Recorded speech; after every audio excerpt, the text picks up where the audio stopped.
नमस्कार साथियों, स्वागत है अपने YouTube channel study help Hindi में। फ्रेंड्स, इसमें हम लोग एनटीपीसी में पिछले वर्षों में पूछे गए प्रश्नों को डिस्कस कर रहे हैं, जो कि आने वाले एग्जाम एनटीपीसी सीबीटी 2 और ग्रुप डी के लिए काफ़ी महत्वपूर्ण होंगे। तो फ्रेंड्स, आप सभी इस वीडियो को पूरे ध्यान से देखिएगा और वीडियो पसंद आए तो वीडियो को लाइक कीजिएगा, और यदि आप इस चैनल पर नए हो तो इस चैनल को भी सब्सक्राइब कीजिए। चलिए शुरुआत करते हैं।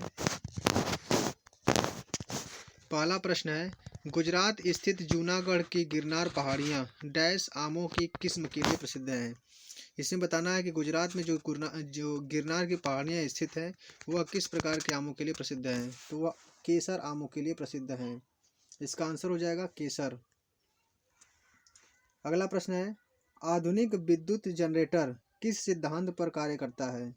इसका उत्तर होगा ऑप्शन नंबर ए, विद्युत चुम्बकीय प्रेरण। आधुनिक विद्युत जनरेटर जो है कि विद्युत चुम्बकीय प्रेरण सिद्धांत पर कार्य करता है।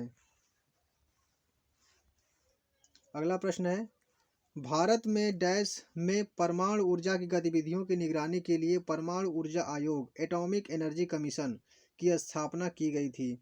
इसका आंसर होगा ऑप्शन नंबर सी, अगस्त 1948 में एटॉमिक एनर्जी कमीशन की स्थापना की गई थी।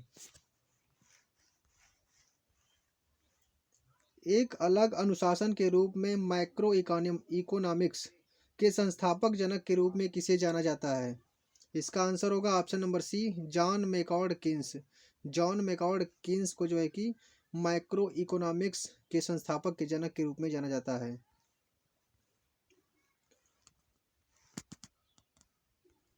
वर्ष डैश में राष्ट्रीयकरण के बाद इंपीरियल बैंक ऑफ इंडिया का नाम बदलकर भारतीय स्टेट बैंक कर दिया। तो बताना है इसमें किस वर्ष में जो है कि इंपीरियल बैंक ऑफ इंडिया का नाम बदल करके भारतीय स्टेट बैंक रख दिया गया।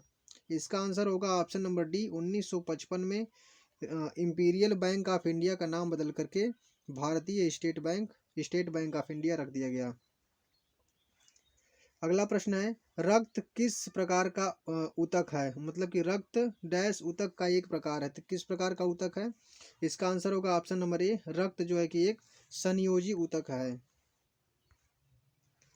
यूनाइटेड नेशंस के 8वें महासचिव बान की मून कहाँ के निवासी हैं।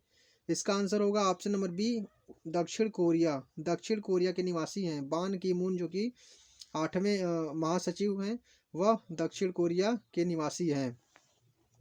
और इस समय जो 9वें महासचिव हैं यूनाइटेड नेशंस के, एंटोनियो गुटेरस। अगला प्रश्न है, सहायक गठबंधन 1798 में किसके द्वारा तैयार एक गैर हस्तक्षेप नीति थी।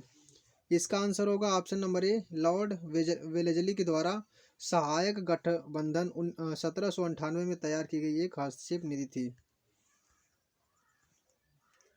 इनमें से किसे भारतीय सिनेमा के जनक के रूप में जाना जाता है। इसका आंसर होगा option number B, Dada Saheb Phalke. Dada Saheb Phalke को भारतीय सिनेमा के जनक के रूप में जाना जाता है। 1929 की महामंदी इनमें से किस क्षेत्र में शुरू हुई थी। इसका आंसर होगा ऑप्शन नंबर ए, उत्तरी अमेरिका में। 1929 की महामंदी उत्तरी अमेरिका में शुरू हुई थी। अगला प्रश्न है कि डैश किस वर्ष में छत्तीसगढ़, झारखंड और उत्तराखंड राज्यों का गठन हुआ। इसका आंसर होगा ऑप्शन नंबर सी, सन 2000 में। वर्ष 2000 में जो है कि छत्तीसगढ़, झारखंड और उत्तराखंड राज्यों का गठन हुआ। गीतात्मक कविता माई मदर एट 66 किसने लिखी है। इसका आंसर होगा option number A, Kamala Das. गीतात्मक कविता my mother at 66 Kamala Das के द्वारा लिखी गई है। गन्ने के पौधे को रासायनिक ऊर्जा में बदलने वाले प्रभावी परिवर्तकों में से एक है। इसका आंसर होगा ऑप्शन नंबर डी, सूर्य के प्रकाश। सूर्य के प्रकाश के द्वारा जो है कि गन्ने के पौधे को रासायनिक ऊर्जा में बदलने वाला प्रभावी कारक है। अगला प्रश्न है, मिट्टी का तेल लालटेन की बत्ती में इनमें से किस गुण के कारण ऊपर चढ़ता है। तो जो मिट्टी का तेल होता है लालटेन में, उसमें जो बत्ती से तेल ऊपर चढ़ता है वह किस कारण होता है। तो इसका आंसर होगा ऑप्शन नंबर ए, केशिकात्व के कारण जो मिट्टी का तेल होता है वह लालटेन की बत्ती में पहुंचता है। अगला प्रश्न है, यदि लोगों को एक संसाधन के रूप में उपयोग नहीं किया जा सकता तो वे स्वाभाविक रूप से अर्थव्यवस्था के लिए डैश के रूप में प्रकट होते हैं। इसका आंसर होगा ऑप्शन नंबर डी, देयता के रूप में प्रकट होते हैं। एशिया का सबसे बड़ा उद्यान इंदिरा गांधी मेमोरियल ट्यूलिप उद्यान किस शहर में स्थित है? इसका आंसर होगा ऑप्शन नंबर सी, श्रीनगर में। एशिया का सबसे बड़ा उद्यान Indira Gandhi memorial tulip garden जो है कि श्रीनगर में स्थित है। गांधी जी का किसके खिलाफ अभियान प्रेस पर ब्रिटिश सेंसरशिप और पेशी के बिना नज़रबंदी के जवाब में था? इसका आंसर होगा option number B, Rowlatt Act के विरोध में, रॉलेट एक्ट के खिलाफ जो है कि यह चलाया गया था। अगला प्रश्न है, अधिक ऊंचाई वाले क्षेत्रों में बर्फ की सफाई निम्न में से किसके द्वारा की जाती है? इसका आंसर होगा ऑप्शन नंबर डी, सीमा सड़क संगठन। सीमा सड़क संगठन BRO, बॉर्डर रोड ऑर्गेनाइजेशन के द्वारा अधिक ऊंचाई वाले क्षेत्रों में बर्फ की सफाई की जाती है।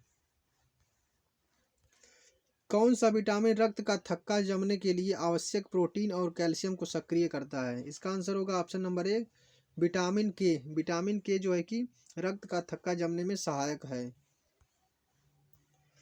संयुक्त राष्ट्र सुरक्षा परिषद में कितने सदस्य हैं? संयुक्त राष्ट्र सुरक्षा परिषद में कुल 15 सदस्य हैं, जिनमें 5 अस्थायी सदस्य हैं और 10 अस्थायी सदस्य हैं। फ्रेंड्स, वीडियो पसंद आई हो तो वीडियो को लाइक जरूर कीजिए और चैनल को सब्सक्राइब कीजिए। मिलते हैं नेक्स्ट वीडियो में।